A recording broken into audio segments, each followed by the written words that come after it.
So hello guys, আমরা চলে এসেছি সোজা রামপ্রসাদ ঘাটে স্নান করতে এবং এখানকার দৃশ্যটা আপনাদেরকে দেখাবো।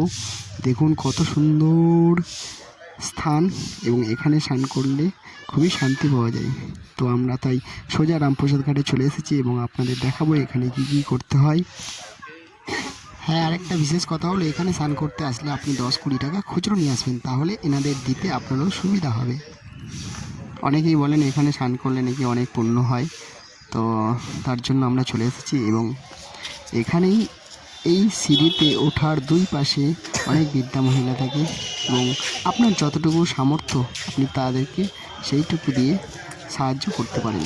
এবং এখানেই আছে রামপ্রসাদের ছোটো ছোটো মূর্তির তৈরি মায়ের মন্দির এবং নানান কার্যকলাপ। তো এখানে আমরা চলে এসেছি এবং দেখতেই পাচ্ছেন এখানে বৃদ্ধারা বসে আছে এবং ওনাদের যতটা পারবেন আপনারা সাহায্য করবেন।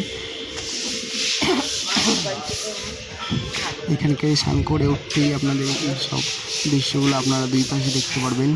কত সুন্দর সুন্দর পাথরের তৈরি মূর্তি করা আছে আপনি দেখতে পারবেন।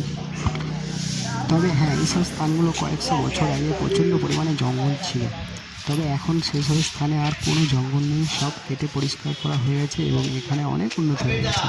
আপনি না আসলে এখানে বুঝতেই পারবেন না এটাই কি সেই তার স্নানের ঘাট, এবং এখন সেই জায়গাটা দেখলে আপনি চিনতেই পারবেন না। সো আপনারা এখানে এসে ঘুরে যান, আশা করি আপনাদের ভালো লাগবে। আদি মানুষ আছে যারা এখনও আপনাদেরকে এই বিষয়ে অনেক কিছু বলতে পারবে। তো আমি এই বিষয়ে আপনাদেরকে আরেকটা ভিডিও করে আপনাদের দেখাবো রামপ্রসাদের ভিটে বাড়ির উদ্দেশ্যে।